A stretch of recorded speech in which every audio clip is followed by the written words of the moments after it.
I needed to. I should have done it. In my mind. I got home from work yesterday, and I was like, "It's been a day. I wonder if Joe Brown's day was any better." And I was like, "I should text him." And I was like, "You know what? He probably just got to work, and he doesn't want to deal with my. I'll talk to him tomorrow when we record." And if your question is ever, I wonder if Joe Brown's day is going better than mine, the answer is always no.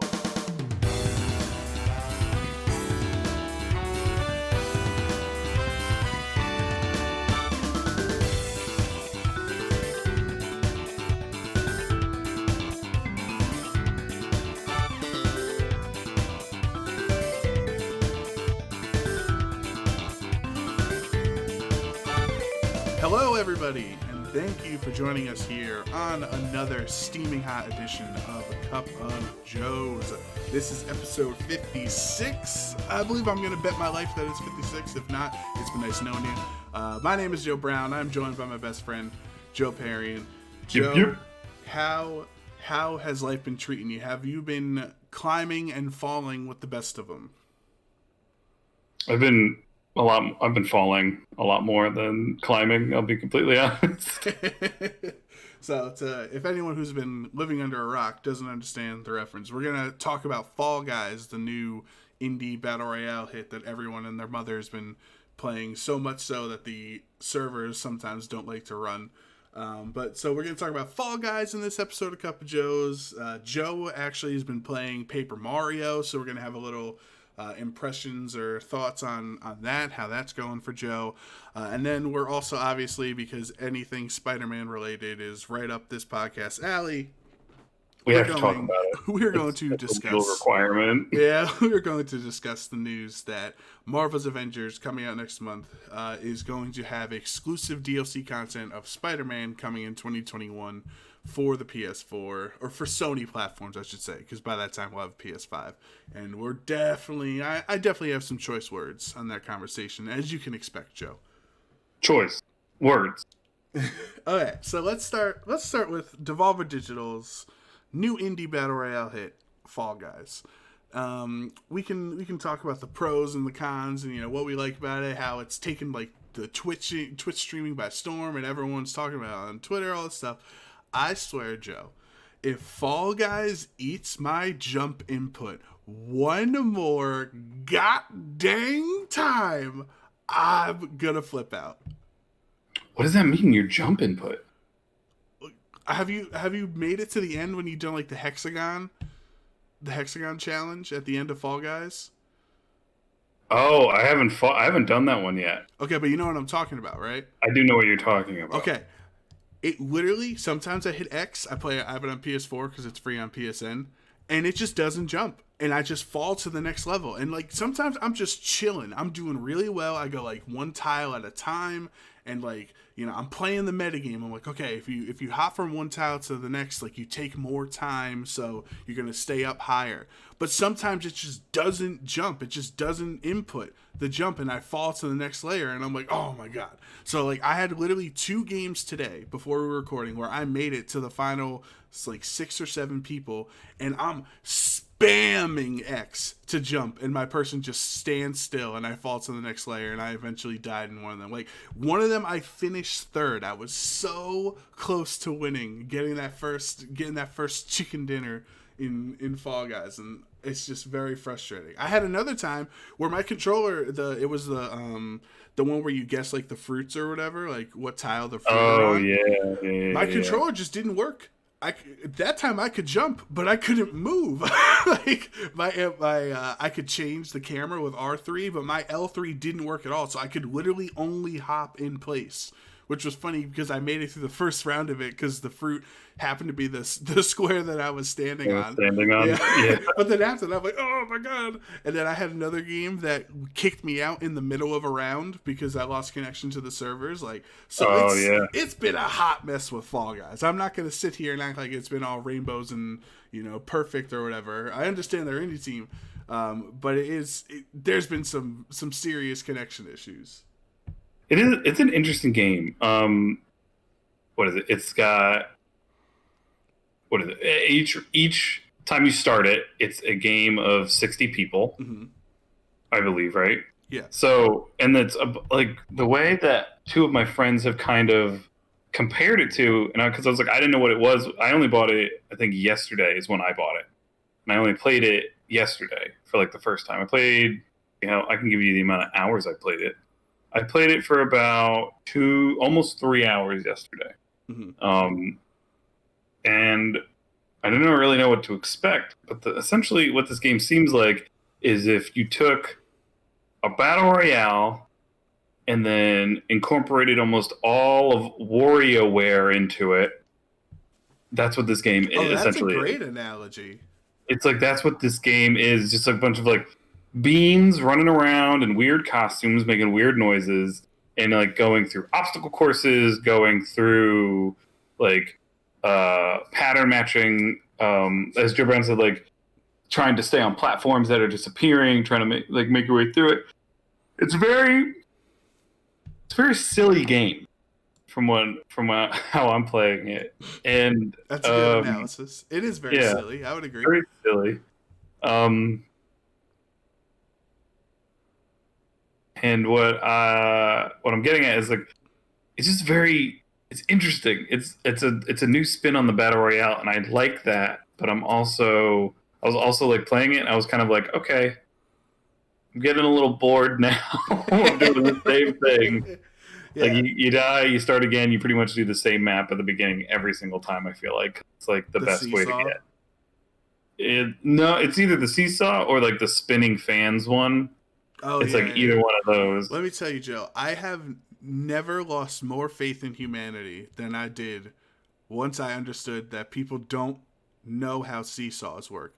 It's truly like it's baffling how screwed over you can get because other people don't know science. Yeah, it is pretty interesting. Like sometimes I just sit still and I'm like, okay, I'll wait 10 seconds so I don't die and have to like restart further away, and I'll wait for the seesaw to come back. I know, it's fucking absurd to me. Like how stupid people are. It's some of the games are fun though. I will say, like I think it is. I wish there were more games, but then again, at the same time, I understand why there aren't, because it's probably hard to make so many. Well, maybe there's like, I don't know, 15 to 20 total mini games. If I had to guess, I don't know what the actual number is. Yeah. But like, I think that's probably a good amount, or a close guesstimate to how much it actually is. So I understand why there aren't more games. But bro, sometimes if I get that damn like hitting your ball as a teammate or as a team battle into your color, like I got that 3 games in a row, like 3 total maps in a row or whatever, and I'm like, dude, this is not the way in Fall Guys. Like these team battles need to go. Even like the egg one, you play the egg one? Yeah, I just played the egg one in my last game. Yeah, I hate it. Yeah, especially because people can come into your area and steal your eggs, and I'm like, whoa, what's going on here? Actually, you know what? Scratch that. I'm good at the egg one. The soccer one, I'm bad at. I'm good at the egg one because people like try to come in and take my eggs. Mm-hmm. I'm good at playing the defense and getting them out of my. As we talk about Fall Guys, I'm gonna play a match of it. Okay, yeah, you let me know how that goes. I think it might be... I'll even stream it to you, Joseph. Oh God, I'll give some play-by-play of what's going on. How about that? How's that? There you go. How's that sound? I'm falling right now.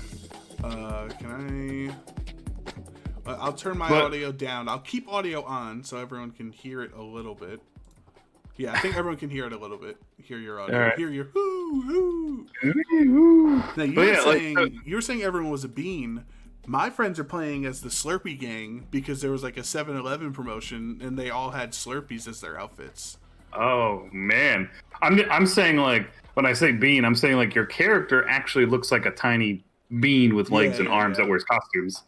Yeah, I've heard people say pigeon. I've heard people say bean. I've heard egg. I've heard a whole bunch of little things. You're playing. So for everyone listening, Joe is playing the door one. Where, yo, did you just see that person get yeeted to the front? What the? That guy's got hacks. I don't know how that happened. That's very I confusing. think I it's do probably like this one. I cheating. think this is one of those. You gotta stay back for this one. This is like one of those wipeout mini games where like you have some doors don't open or whatever, and it's like even if I'm in the lead and I fall into a fake door, I still laugh. I still think it's funny. You know what I mean? Yeah, like that guy just said. It's like, oh man. See if I can make it into the.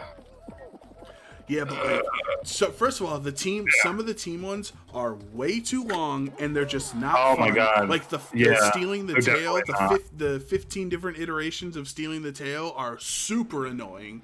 Like, Dude, have you done the stealing the tail where it's like the final match? Yeah, I didn't. I watched that. I didn't do that as the last. I did it where it was the second to last match, where I had to make it to the finals, like the final 7 or 8 people. Gotcha. But Yeah, it's I like couldn't a get minute and a half long. It's crazy how long it takes. Yeah, a minute and a half is way too long to do that. It should start with like 45 seconds. Exactly. Oh, you're about to play your X Scramble, your favorite. I don't want to do this one. Oh my god. I don't know what's interesting because we're just having a conversation as you're playing it here. Like, I appreciate what they're doing, and I really respect that they went a completely different route, which is totally what Devolver Digital does. You know what I mean? Like, I love Devolver Digital. That's just how they make games. Is like they just flip everything on their head. So I really, respect that.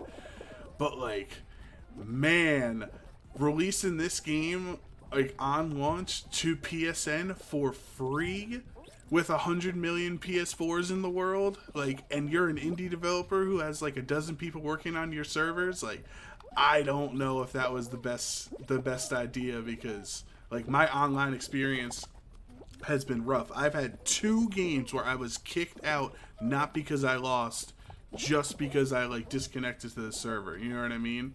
And then the other day when I was just trying to play and the server was just down, like, so like that's been really frustrating. Yeah, I can only imagine. Oh, you got a toucan invading you. I got a lot of people invading. I never even thought to play defense. I just always try to go into the other people's camps and steal their You gotta play the defense. I love it. Did you like buy the season pass or anything? No, I didn't. Yeah, because I haven't looked at all the outfits yet, but I have to decide on what outfit I want before I decide if, I'm going to make a season pass or anything like that. Yeah, I don't know. I don't know if I want, like, some of the outfits are cool and some of them aren't. I was just like, yeah. I think I'll just like earn my way to like buying some of them. Like if you play the matches long enough, you win crowns that you could use to like buy other things. Yeah. Well, what was funny, Joe, is I was playing this earlier, and my mom was next to me watching, and so I was explaining all the different mini games that we played or whatever. And so, this one's blah blah yada yada yada, and so she goes, oh, I don't know, this one seems a little hard, or this one seems hard for little kids to play. So like she assumes that it's all children playing this game. I'm like, no, Mom, it's 30-year-olds who are toxic on the internet, who are intentionally not crossing the finish line to hold other people back from finishing. Oh, like my friends do. Yeah, my friends do that. Yeah, I was like, it's just so funny that, like, because she's not a gamer, so she thinks the target audience is, like, for kids because it's colorful and, like, simple. Yeah. And, here's your favorite, the tag the tail. Oh, my God, dude, this is so bad. And I just thought that was so funny because it's like, I can understand how she thought the intended audience is kids, but it's like, no, it's really just toxic adults who don't want to play Fortnite. That's who's playing this game. For real.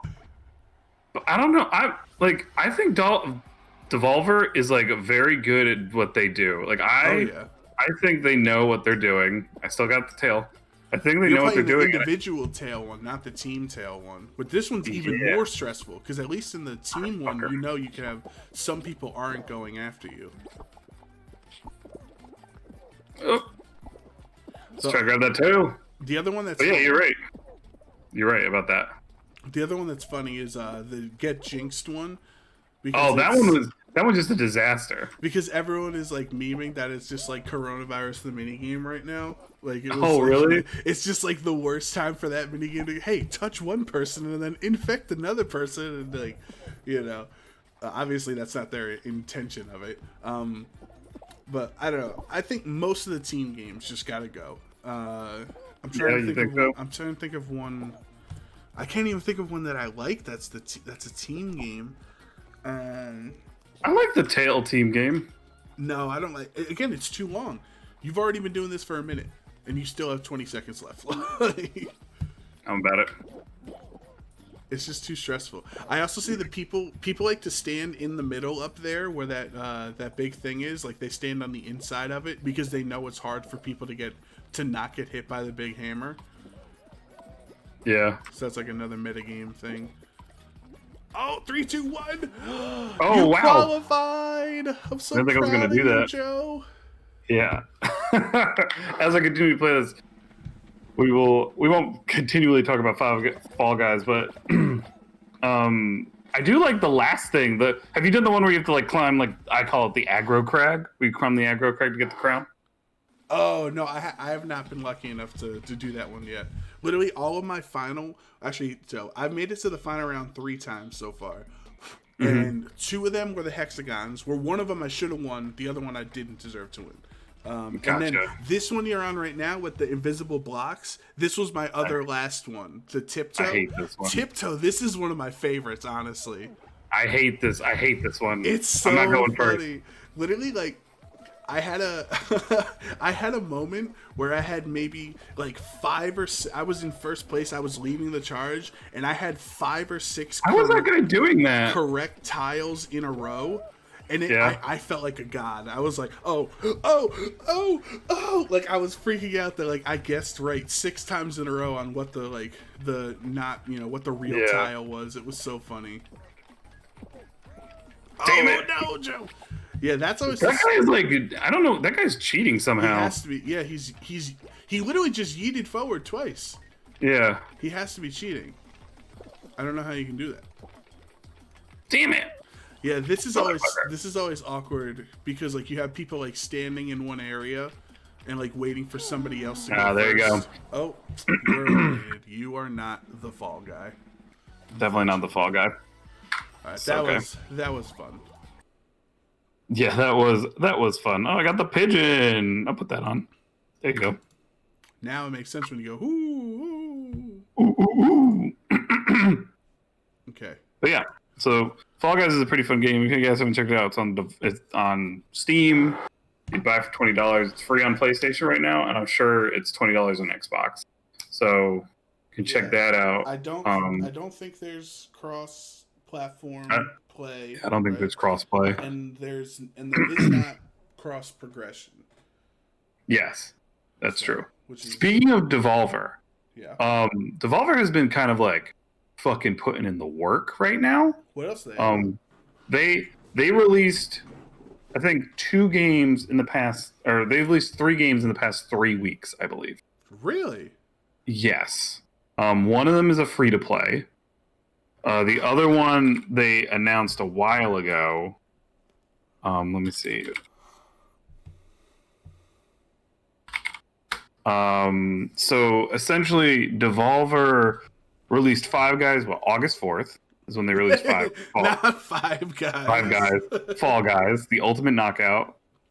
That was August 4th, so that was earlier this week. Mm-hmm. Then on the 23rd of July, which I guess was like 2 weeks ago. 2 weeks ago, they released a game called Carrion, where it's like the reverse. It's a reverse horror game, we can say, where you play as the monster terrifying a scientific lab and killing people. So you play as this you've heard of it. Like they showcased it a while ago. Like everybody's heard of this game, but it finally came out last month. And then before that, Devolver released a free-to-play game called where is it?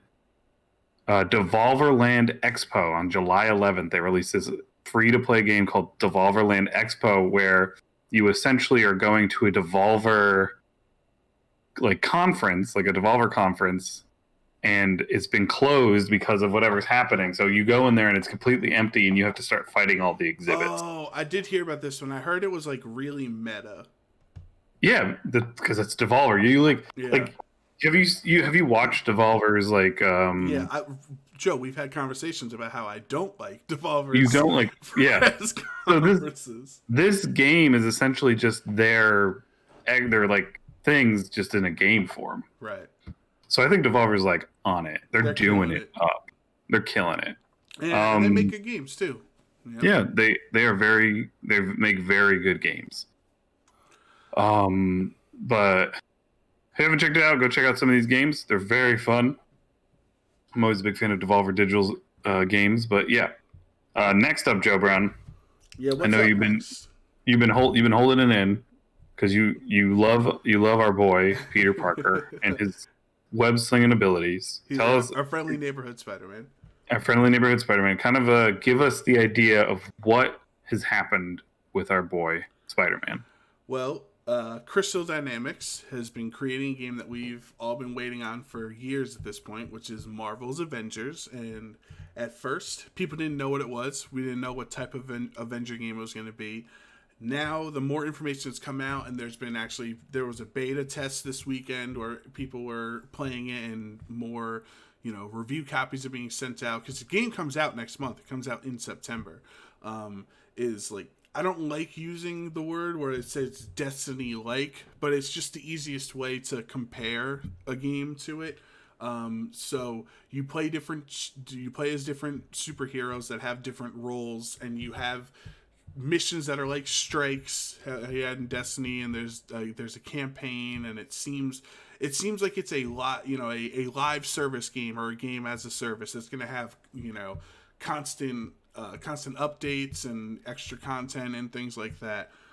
So it's just to get it off the bat. This is not the Avenger game that I think people wanted or expected, at least. So I can't hold it against it that it's not what we thought it was going to be. I just think it's very weird that this is the direction that Square and Crystal Dynamics went with the Avengers. But that's not the problem. Nothing would have happened if next month the game just launched and it was like Destiny and everyone lived their life. The problem is earlier this week it was announced that Crystal Dynamics and Sony had a partnership where Spider-Man, your friendly neighborhood Spider-Man, Joe, who you know and love very well, Peter Parker, will be exclusive to the PS4 or Sony versions of the game because it'll be obviously up-res for the PS5 when that comes out. And he'll be released as DLC in 2021. So there are a lot of different avenues we can go down in this conversation. So I'll let you start it, Joe. What was your reaction when you saw that? I originally was like, oh, they're gonna do it like where they like release it for the PlayStation and then it's like a month, like 6 months to a year before it comes on to anything else. And then I read it and I was like, oh, it's not coming to anything else ever because it's Spider-Man and it needs to only be on PlayStation. And I was like, that's kind of very not fair with your game. Like that's definitely like kind of, what is it, gatekeeping who gets to play as a certain character, where it's like if someone who owned Xbox and wanted to play this game who loved Spider-Man can't play Spider-Man anymore. Like it's kind of like very unfair to do that to a whole. Not only is it just, it doesn't even come out, it's not even going to be for the computer where you can get it, Right. but it's just like, it's very unfair to do to a group of people. Like, why? Like, I didn't think that the whole Marvel scene was always very trying to keep people out of doing what they wanted to do with this, but like, I don't think it's very fair. I was very upset when I heard about this. Now, Like, it's very annoying. So we've laid the groundwork that this is unfair to Xbox and PC players, right? We both agree on that. Now, because people are bringing up the definition of anti-consumer, because a lot of people are saying this is anti-consumer. The definition on Merriam-Webster's dictionary website is not favorable to customers, improperly favoring the interests of businesses over the interests of consumers. Now, when you hear the definition of anti-consumer, would you argue that this move of making Spider-Man exclusive to Sony, where 2/3 of the game do not have Spider-Man in it, is anti-consumer. Well, yeah, because you're Because I not sure allowing as hell would. you're not allowing like 2/3 of your consumer base to even to even purchase this item. Right, because I have a lot of opinions on this. So let me just start talking, and you reel me back into reality if I go too deep, Joe. Okay, so people who are saying it is not anti-consumer. The practice of exclusivity is inherently anti-consumer, and I'm not talking about Halo only being on Xbox or God of War being on Xbox, because that is an exclusive studio making a game for that company, the same as Nintendo just making Mario because that's Nintendo made that game. So Santa Monica Studios or Santa Barbara Studios, whatever it is in Sony, which made God of War. That is a Sony company that made that game. That's not the same thing as creating exclusives on different versions of a third party game. The same way that Call of Duty has done many times, the way that Destiny did it.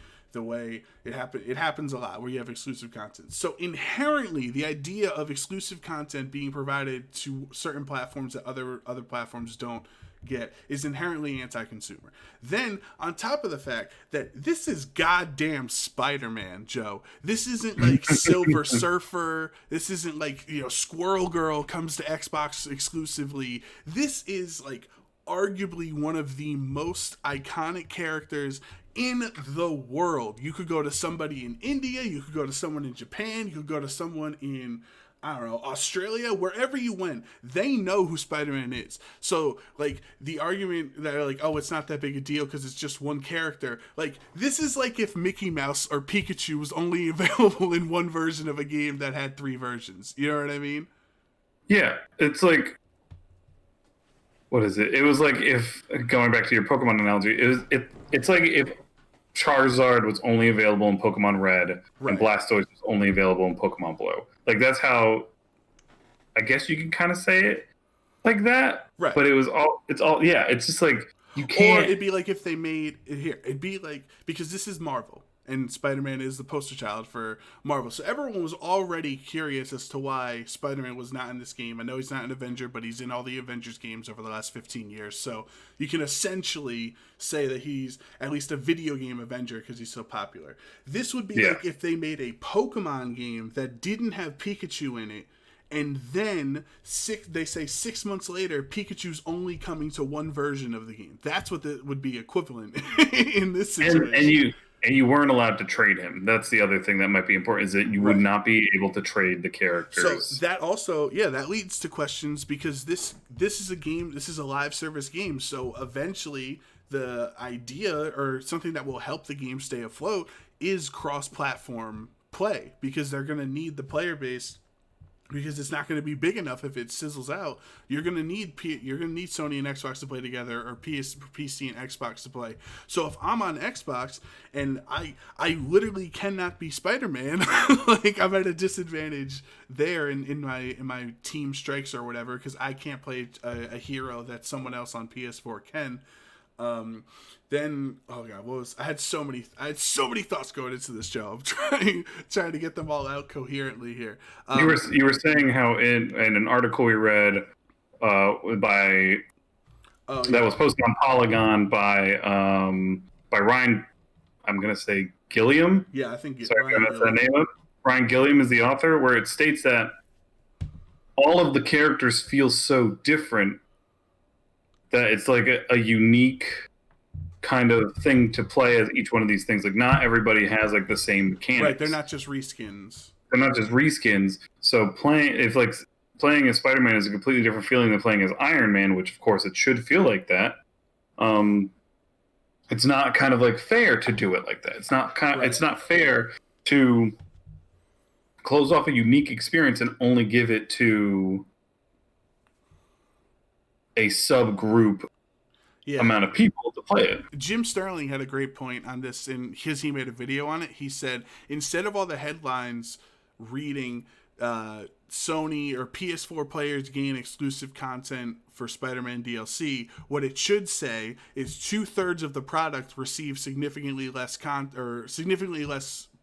worse product for same price.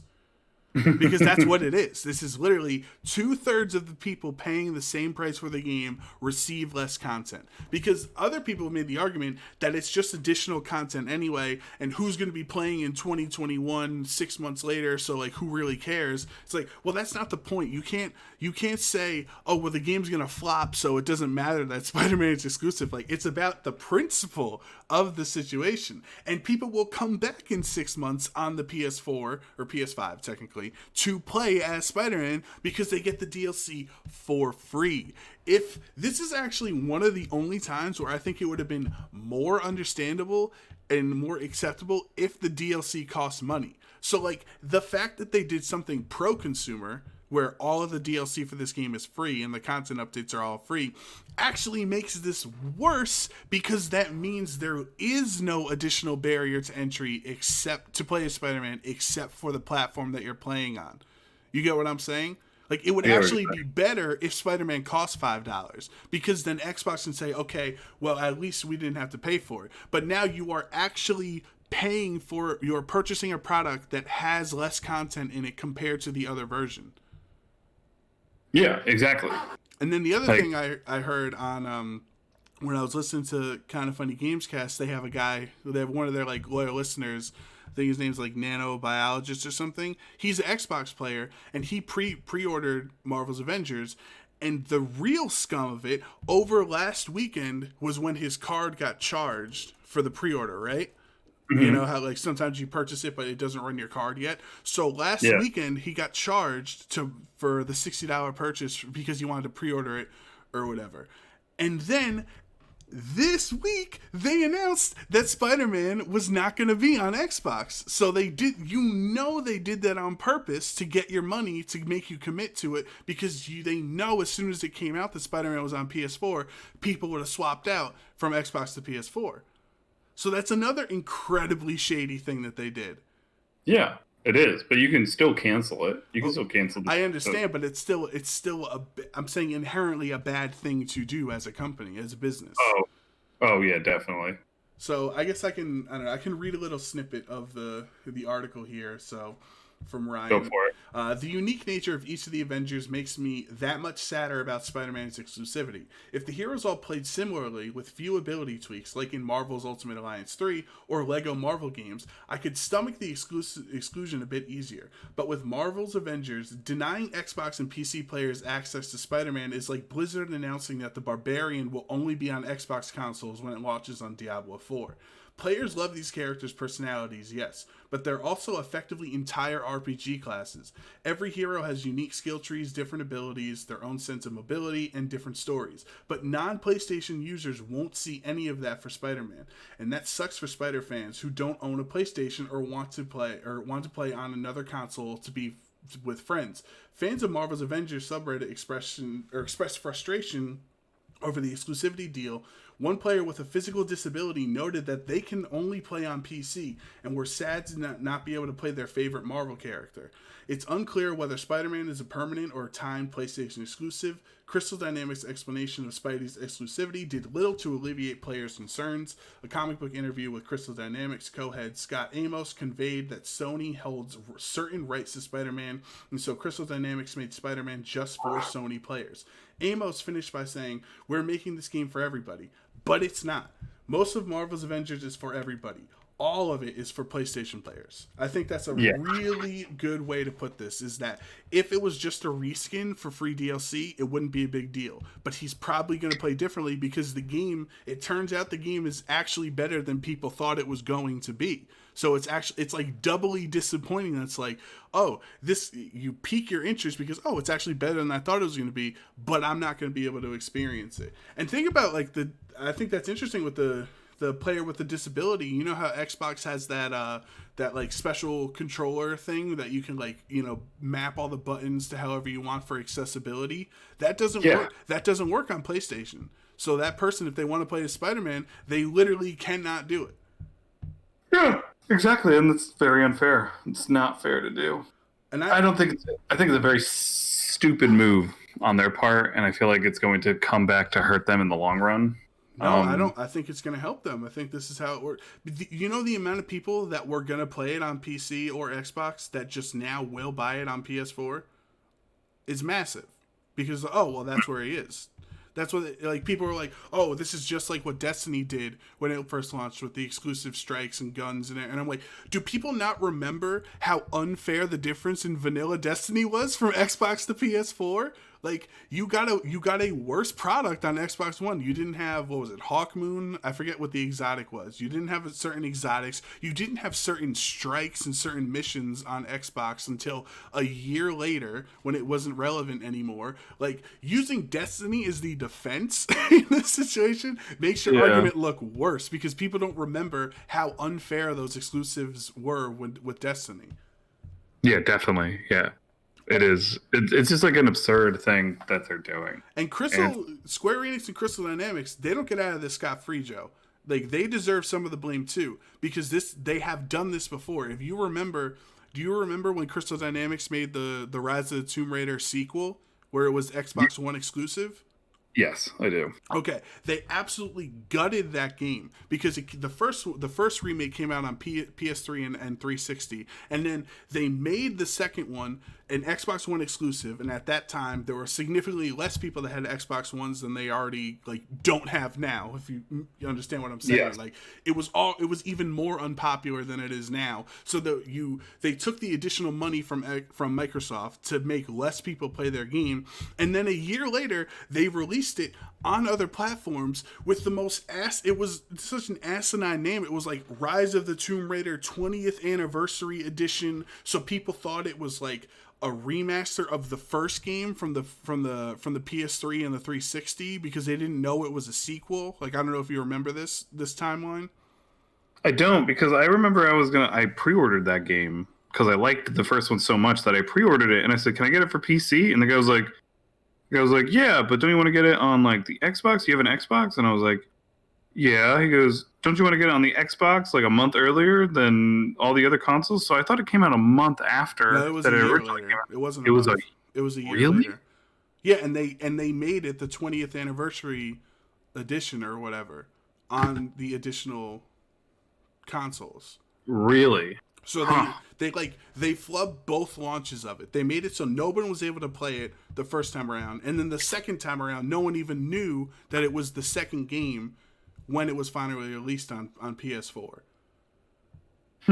So I'm just saying, Square Enix and Crystal Dynamics do not have their hands clean because this is another time where they've taken the exclusivity, and you can argue this time it's going to work out for them because they sided with Sony instead of Microsoft, where last time it meant less people were playing it. This time around, it's going to mean more people are playing it. But like people, I don't know, people defending corporations, it just, wouldn't be me. Like, I can't imagine sitting there being a Sony stan and saying this is not anti-consumer, it's pro PS4, as if that's not exactly the same thing as choosing the interest of a business over the interest of the consumer is literally the definition of the word. So, like, you could try to twist it all you want, but that's absolutely what this is.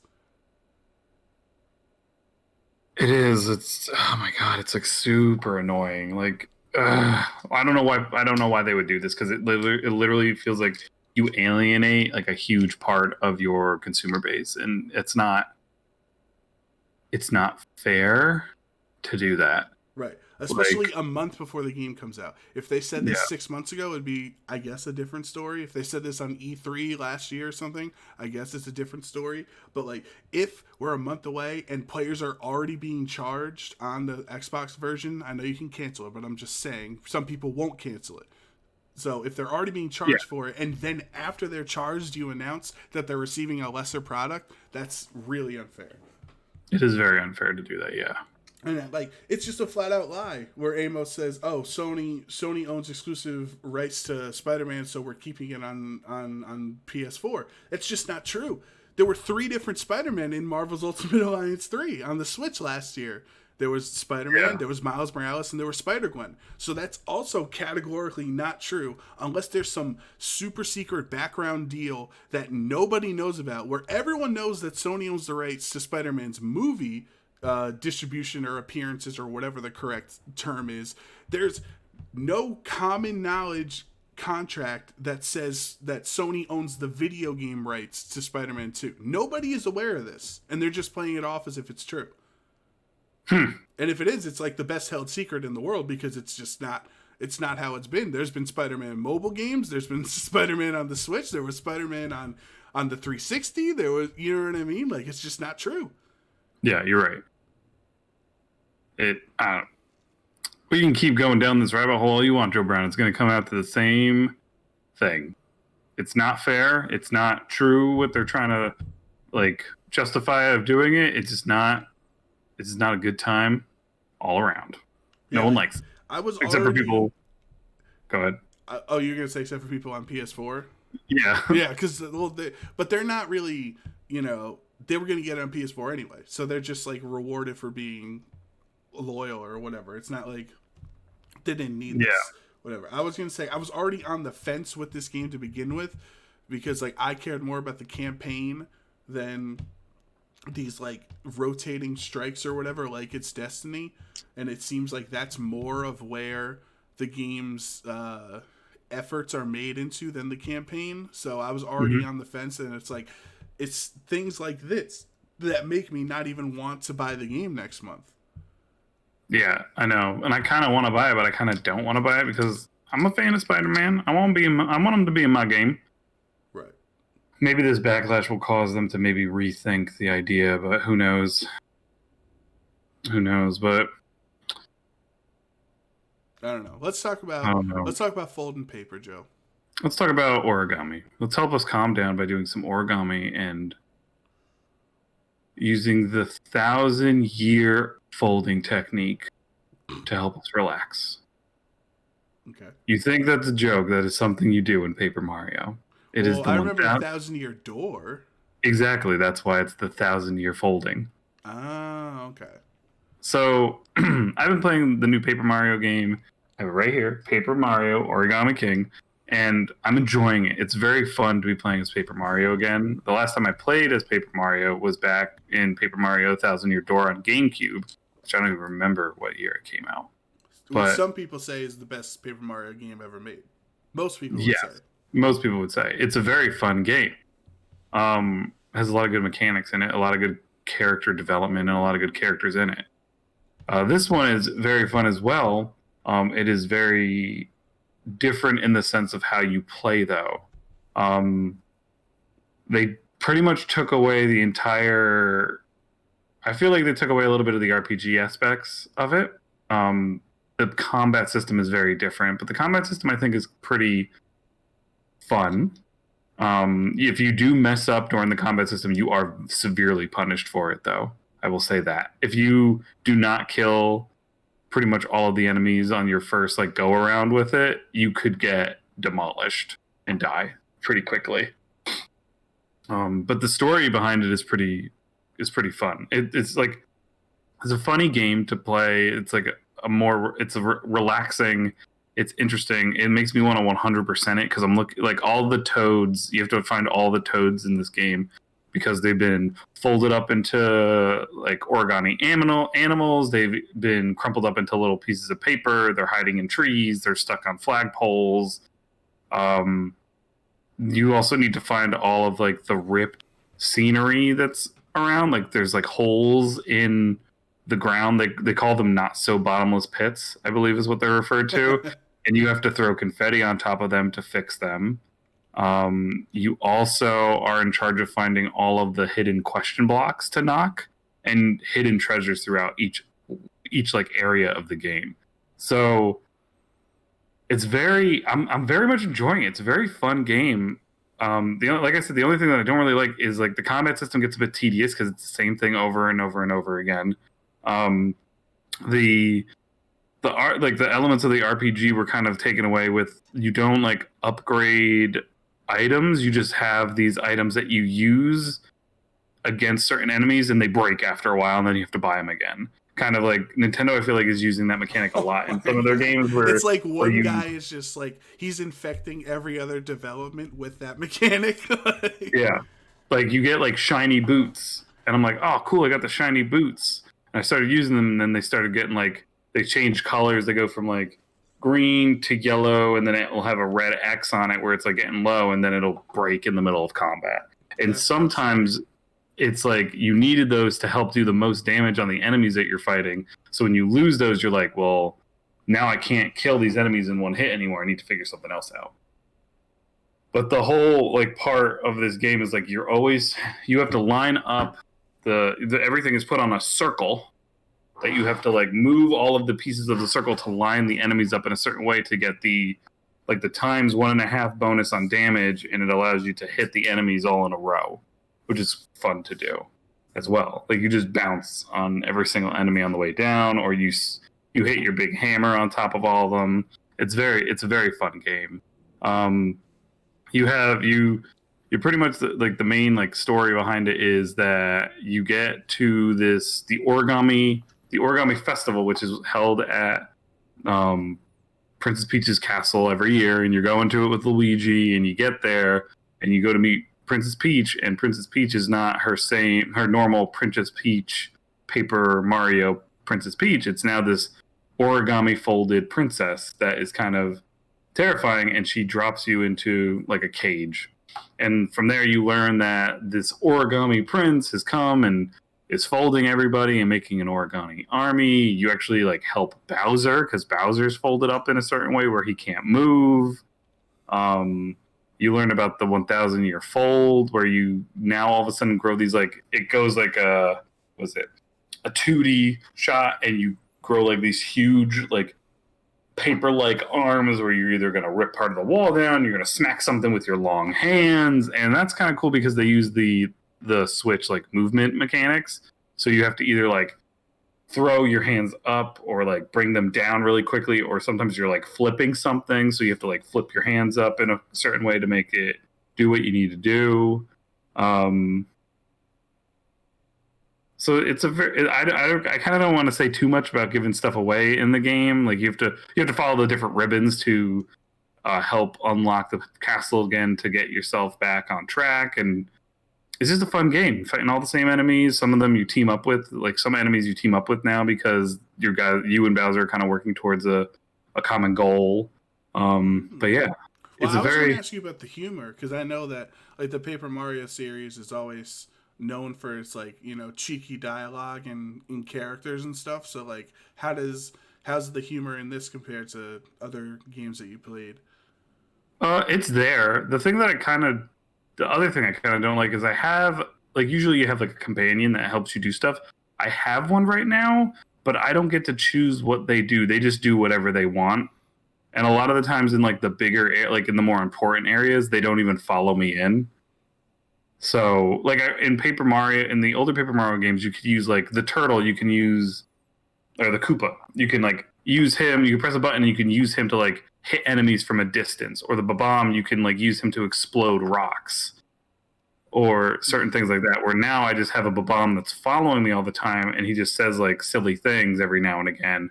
And when I enter in like a dungeon or a main area that like has like a big like thing that I'm gonna have to solve, he's like, "Oh, I'm just gonna wait out here," and then he just sits on the ground with his legs crossed, and I'm like, "Okay." But you do also have another constant companion who helps you, give you hints, and that's the Origami Prince's sister. Can't remember her name right now.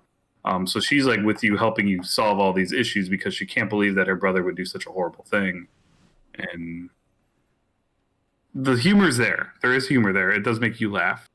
There are silly things that occur. But like the whole companion thing is kind of watered down now. Okay. Yeah, I looked at it, and I think one thing I can always excuse me, appreciate with Nintendo is their oh, I'm coughing up over here. Sorry. They're like how they use the visuals and the graphics as like game mechanics. Like if I'm making sense, like you know how the Yoshi's Woolly World had like the yarn aesthetic, but then they also use yarn as like mechanics and fights and stuff. And then with the Yoshi's Crafted World, how it was like a cardboard thing, like they use that as both a visual and a game mechanic. So like I could be wrong on it, but it seems like the origami aspect of it is also under that same umbrella of how it's like somewhat it's used as the visuals or the presentation of the game, but it's also implemented into the game mechanics. Am I off base there, or? The origami stuff is kind of like implemented where like you'll see like an origami dog running around, and you have to go up to that and you have to hit that with a hammer, and when you do that, it unfolds itself and it becomes Right. a toad. Yeah, that's what I'm saying. Stuff like that I always find Yeah. interesting with Nintendo. Yeah, it is interesting. And now, like I said, like the 1,000 year fold, like sometimes you're like looking for something and you can't find it, but there'll be a glowing space on the floor. So you go on that and it like and you interact with it and it makes it do like the 1,000 year fold, and your arms stretch out and you either have to like rip a part of the paper wall off and it reveals a secret thing behind it, or you have to like slam your hands against the wall and something falls off of it. It's like those are kind of like the mechanics of like the area around you. The last part that I did, I'm only like a little bit through the game, but it was like this entire like amusement park town that was abandoned that you were trying to figure out where everybody was.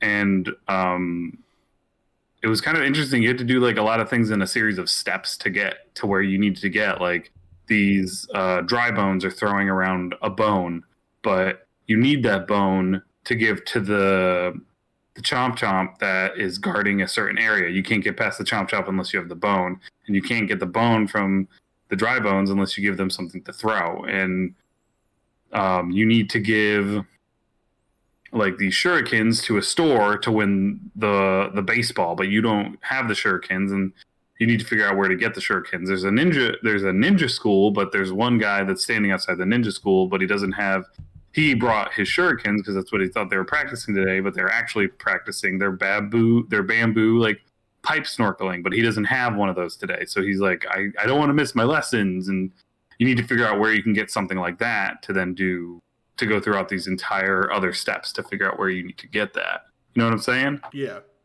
It's like kind of like still like a puzzle solving scenario, and it's fun. It's a good time.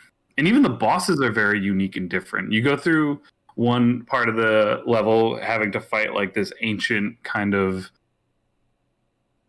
like origami being to get these different powers that you can use against the next boss, but you don't have to use it against the next boss. And like the first boss that you fight in like the first main boss that you fight, besides like the origami like beasts, I fought a box of colored pencils. And then I saw a photo. That's a really creative idea. And then the second boss, which I don't think they showed a lot of, is just a bundle of rubber bands that are shaped like a person. And every time you hit the bundle of rubber bands fall off of him, but he can summon them back to him. Ooh. So what you have to end up doing is you have to end up like grabbing a part of him with the 1,000 year fold and then like slapping him with one of his rubber bands, which causes his rubber bands to literally just like disperse and disintegrate. Mm. So it's very funny. And each thing requires you to like know how to use like the turning of the table and the mixing and the matching of the certain things, because you have to go through a path to get to the center of this circle to fight them. So it's a fun game. I enjoy it. That's good. I'm happy something's able to pull you away from Animal Crossing for a little bit. Oh, I've been also playing Far Cry New Dawn, and that's pulled me away from Animal Crossing completely right now. So okay. I've also debated buying Horizon Zero Dawn and playing it on PC. It did just come out on PC, yeah. Yeah, I have it for PlayStation, but I never played it, and I completely forgot where I am in it. Excuse me. So I'm like, maybe if I buy it on PC, I'll play it more. I played it, yeah. I have it too on PS4, and I played it for like 45 minutes, and I was just like, I don't know. There was just something about it. I just wasn't feeling it. I don't know why. I should go back to play it, but it's just like, I don't know. It just wasn't for me at the moment. Gotcha. I've been playing Persona 4 Golden on Steam. Yeah, you have. Yeah, and then I also bought Persona 5 Royal on PS4, ready for whenever I beat Persona 4, which is going to be in like 100 hours. 100 hours of Persona 4. Yeah. All right. Well, Joe, this was the longest half-hour discussion of our life. This was the longest half-hour discussion of our life. That's always the goal. We'll keep it short. A half hour, 40 minutes, and here we are like 55 minutes later. Here we are, baby. We at it. All right, take us home, Joe. All right, everybody. Thanks for joining us. Another great episode of Cup of Joe's. I've been your host, Joe Perry, accompanied by my best friend, Mr. Joseph Brown, and we'll catch you next time on the next episode of Cup of Joe's. One day we shall be the fall guy.